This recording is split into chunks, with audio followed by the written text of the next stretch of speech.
नमस्कार, जय साई राम साथियों। साईं सच्चरित्र के 39 चैप्टर हम कर चुके और अब प्रस्तुत करती हूँ चैप्टर 40 श्री साईं बाबा की कथाएं। इस अध्याय में 2 कथाओं का वर्णन होगा। नंबर 1, बाबा किस प्रकार श्री मानदेव की माँ के यहाँ उद्यापन में सम्मिलित हुए। नंबर 2, बाबा किस प्रकार होली के त्योहार पर भोजन समारोह के अवसर पर बांद्रा में हेमांड पंत के घर पधारे। ये 2 कथाएं इस अध्याय में होंगी। श्री साईं समर्थ धन्य हैं जिनका नाम बहुत सुंदर है। वे सांसारिक और आध्यात्मिक दोनों ही विषयों में अपने भक्तों को उपदेश देते हैं और भक्तों को अपना जीवन ध्येय प्राप्त करने में सहायता प्रदान कर उन्हें अपनी शक्ति प्रदान करते हैं।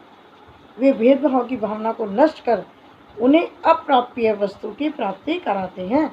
मतलब कि जो प्राप्त नहीं हो सकती है, अप्राप्य, उनकी भी प्राप्ति करा देते हैं। भक्त लोग साईं के चरणों पर भक्ति पूर्वक नमन करते हैं और श्री साईं बाबा भी भेदभाव रहित होकर प्रेम पूर्वक भक्तों को अपने हृदय से लगाते हैं। वे भक्तगणों में ऐसे सम्मिलित हो जाते हैं जैसे वर्षा ऋतु में जल नदियों से मिलता है तथा उन्हें अपनी शक्ति और मान देता है। श्रीमती देव का उद्यापन उत्सव। श्री बी देव डहाणु जिला ठाणे में नौकर थे।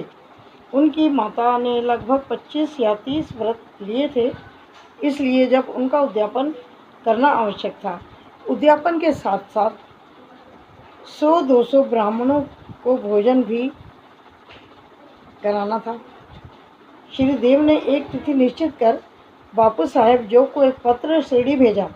उसमें उन्होंने लिखा कि तुम मेरी ओर से श्री साईं बाबा को उद्यापन और भोजन में सम्मिलित होने का निमंत्रण दे देना और उनसे प्रार्थना करना कि उनकी अनुपस्थिति में उत्सव अधूरा ही रहेगा।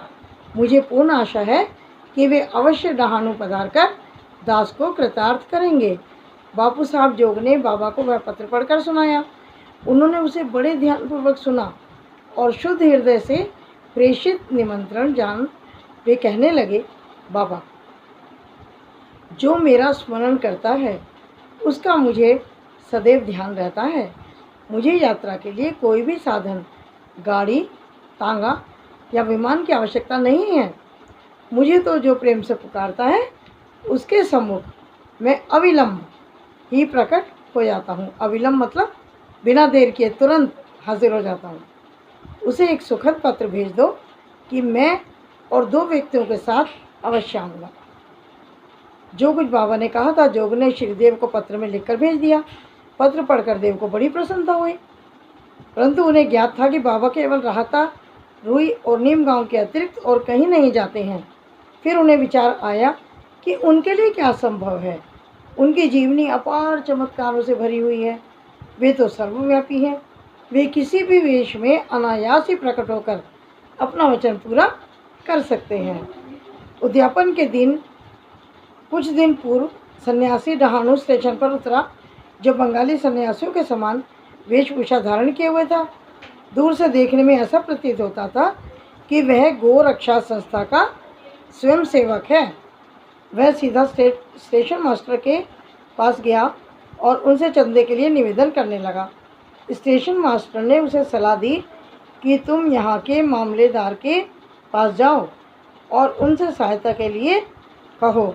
वहाँ से तुम्हें यथेष्ट चंदा प्राप्त हो जाएगा, यानी आपको ठीक पैसा मिल जाएगा। ठीक उसी समय मामलेदार भी वहाँ पहुँच गए। तब स्टेशन मास्टर ने सन्यासी का परिचय कराया और वे दोनों स्टेशन के प्लेटफॉर्म पर बैठे वार्तालाप करते रहे। मामलेदार ने बताया कि यहाँ के प्रमुख नागरिक श्री राव साहेब नरोत्तम सेठ ने धर्मार्थ कार्य के निमित्त चंदा एकत्र करने की नामावली बनाई है, यानी कि लिस्ट बनाई है। अतः अब हम एक और लिस्ट बनाएं तो यह कुछ उचित प्रतीत नहीं होता। इसलिए अच्छा तो यही होगा कि आप 2-4 माह के पश्चात पुनः यहाँ दर्शन दे। यह सुनकर सन्यासी वहाँ से चला गया और 1 माह के पश्चात श्री देव के घर सामने तांगे से उतरा। तब उसे देखकर देव के मन ही मन सोचा कि ये चंदा मांगने ही आया है। उसने श्री देव को कार्यव्यस्त देखकर कहा, श्रीमान, मैं चंदे के लिए यहाँ नहीं आया, चंदे के निमित्त माने चंदे के लिए नहीं आया, वरन भोजन करने के लिए आया हूँ। देव ने कहा, बहुत आनंद की बात है, आपका स्वागत है। सन्यासी ने कहा, मेरे साथ 2 बालक और हैं। देव ने कहा, तो कृपया आप उन्हें साथ ले आइए, भोजन में अभी 2 घंटे का विलंब है। इसलिए देव ने पूछा, यदि आज्ञा हो तो मैं किसी को भेजकर उन्हें यहाँ बुलवा लूँ। सन्यासी ने कहा, आप चिंता न करें, मैं निश्चित समय पर उपस्थित हो जाऊँगा। देव ने उनसे दोपहर को पधारने की प्रार्थना की। ठीक 12 बजे दोपहर को तीनों वहाँ पहुँच गए। भोज में सम्मिलित होकर भोजन करके वहाँ से चले गए। उत्सव समाप्त होने पर देव ने बापू साहब जोग को पत्र में उलाहना देते हुए बाबा पर वचन भंग करने का आरोप लगाया। जोग में पत्र लेकर बाबा के पास पहुँचे, परंतु पत्र पढ़ने से पहले ही बाबा उनसे कहने लगे, अरे, मैंने वहाँ जाने का वचन दिया था तो मैंने उसे कोई धोखा नहीं दिया। उसे सूचित करो कि मैं अन्य 2 व्यक्तियों के साथ भोजन में उपस्थित था, परंतु जब वह मुझे पहचान ही ना सका तब निमंत्रण देने का कष्ट ही क्यों उठाया था। उसे लिखो कि उसने सोचा कि मैं सन्यासी चंदा मांगने आया हूँ, परंतु क्या मैंने उसका संदेह दूर नहीं किया कि मैं 2 अन्य व्यक्तियों के साथ भोजन के लिए आऊँगा, तो क्या वे 3 मूर्तियाँ ठीक समय पर भोजन में सम्मिलित नहीं हुई। देखो, मैं अपना वचन पूर्ण करने के लिए अपना सर्वस्व न्यौछावर कर दूंगा, मेरे शब्द कभी असत्य नहीं निकलेंगे। इस उत्तर से जोग के हृदय में बहुत प्रसन्नता हुई और उन्होंने पूर्ण उत्तर लिखकर देव को भेज दिया। परंतु जब देव ने पढ़ा तो उसकी आंखों से अश्रुधारा बहने लगी। उन्हें अपने आप पर बड़ा क्रोध आया कि मैंने व्यर्थ ही बाबा के ऊपर दोष लगाया। वे आश्चर्यचकित से हो गए कि किस तरह मैंने सन्यासी की पूर्व यात्रा से धोखा खाया, जो कि चंदा मांगने आया था, और सन्यासी के शब्दों का अर्थ भी ना समझ पाया कि मैं 2 अन्य व्यक्तियों के साथ भोजन पर आऊँगा। इस कथा से विदित होता है कि जब भक्त अनन्य भाव से सद्गुरु की शरण में आता है तभी उसे अनुभव होने लगता है कि उसके सब धार्मिक कार्य उत्तम प्रकार से चलते हैं और निर्विघ्न समाप्त होते हैं।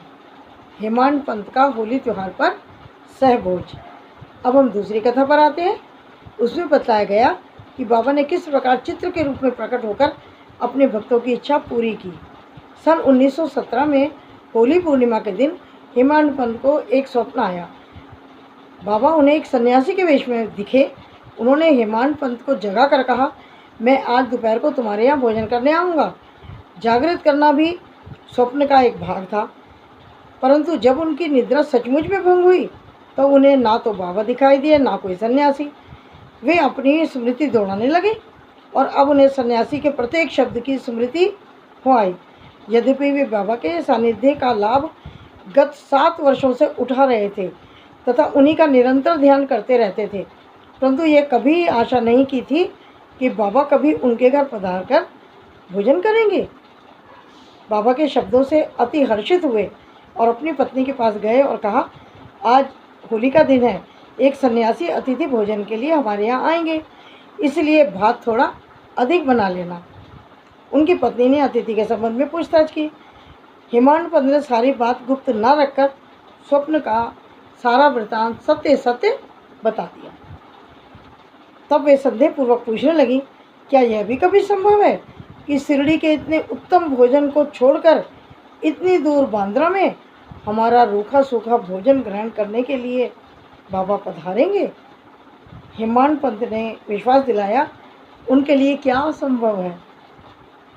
हो सकता है वे स्वयं आए, कोई अन्य रूप धारण करके यहाँ आ जाए। इस थोड़ा अधिक भात बनाने में हर्ज क्या है। इसके उपरांत भोजन की तैयारी आरंभ हो गई। होली का पूजन आरंभ हो गया और पतलें बिछाकर उनके चारों ओर रंगोली बना दी गई। 2 पंक्तियाँ बनाई गई, बीच में अतिथि के लिए स्थान सुरक्षित छोड़ दिया गया। घर के सभी कुटुंब पुत्र नाती लड़कियां दामाद इत्यादि ने अपना अपना स्थान ग्रहण कर लिया और भोजन परोसना भी आरंभ हो गया। जब भोजन परोसा जा रहा था तो प्रत्येक व्यक्ति उस अज्ञात अतिथि की उत्सुकता पूर्वक राह देख रहा था कि ये मध्य में स्थान किसके लिए रखा गया है, कौन अतिथि है। जब मध्याह्न भी हो गया, दोपहर हो गई, कोई भी ना आया, तब द्वार बंद कर सांकल लगा दी गई। अन्न शुद्धि के लिए घृत यानी घी वितरण हुआ, जो कि भोजन प्रारंभ करने का संकेत है। अग्नि को औपचारिक आहुति देकर श्री कृष्ण को नैवेद्य अर्पण किया गया। फिर सभी लोग जैसे ही भोजन प्रारंभ करने वाले थे, इतने में सीढ़ी पर किसी की आहट सुनाई दी कि जैसे कोई सीढ़ियाँ चढ़ रहा है। हेमानपद ने शीघ्र उठकर सांकल खोली और दो व्यक्तियों को वहाँ खड़े पाया, अली मोहम्मद और मौलाना इस्मू मुजावर। ये दोनों वहाँ खड़े थे। इन लोगों ने देखा कि भोजन परोसा जा चुका है, केवल प्रारंभ होना ही शेष है। उन्होंने बड़े विनीत भाव से कहा, आपको बड़ी असुविधा हुई, इसके लिए हम क्षमा प्रार्थी हैं। आप अपनी थाली छोड़कर दौड़ कर आई और अन्य लोग भी आपकी प्रतीक्षा में, इसलिए आप अपनी यह संपदा संभालिए। इसके संबंधित आश्चर्यजनक घटना किसी सुविधाजनक अवसर पर सुनाएंगे। ऐसा कहकर उन्होंने पुराने समाचार पत्रों में लिपटा हुआ एक पैकेट निकालकर उसे खोलकर मेज पर रख दिया। कागज़ के आवरण को जो ही हेमानपद ने हटाया तो बाबा का एक बहुत सुंदर चित्र देखकर उन्हें महान हर्ष हुआ। बाबा का चित्र देखकर वे द्रवित हो गए। उनके नेत्रों से आंसुओं की धारा प्रवाहित होने लगी और उनके समूचे शरीर में रोमांच हो आया। उनका मस्तक बाबा के श्री चरणों पर झुक गया। होता भी कैसे नहीं, बाबा चित्र रूप में आ गए ना। उन्हें कहा था मैं आऊँगा, आ गए। वे सोचने लगे, बाबा ने इस लीला के रूप में ही मुझे आशीर्वाद दिया है। कौतूहलवश उन्होंने अली मोहम्मद से प्रश्न किया कि बाबा का यह मनोहर चित्र आपको कहाँ से प्राप्त हुआ। उन्होंने बताया कि मैंने इसे एक दुकान से खरीदा था। इसका पूर्ण विवरण मैं किसी अन्य समय आपको सुनाऊंगा। कृपया आप भोजन कीजिए, क्योंकि सभी साथी आपकी परीक्षा कर रहे हैं।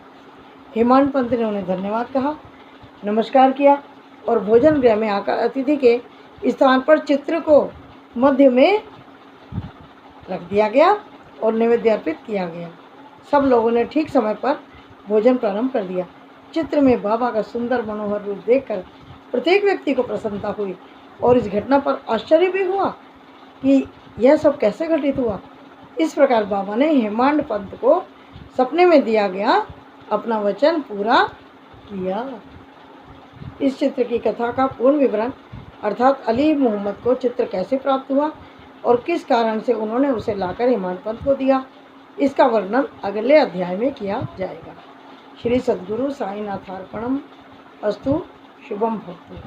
साथियों, अध्याय 40 लेसन 40 अब पूर्ण होता है और 41 अध्याय के साथ मैं फिर हाजिर हो जाऊंगी। तब तक आप इसको सुने और आगे प्रेषित करें, फॉरवर्ड करें, शेयर करें, ताकि अधिक से अधिक लोग इसको पढ़ पाएँ। अधिक से अधिक घरों में बाबा का ये लीलाएं, उनकी कथाएं सब परिवारों में पहुँचे और वहाँ सुख समृद्धि और खुशी का वास हो।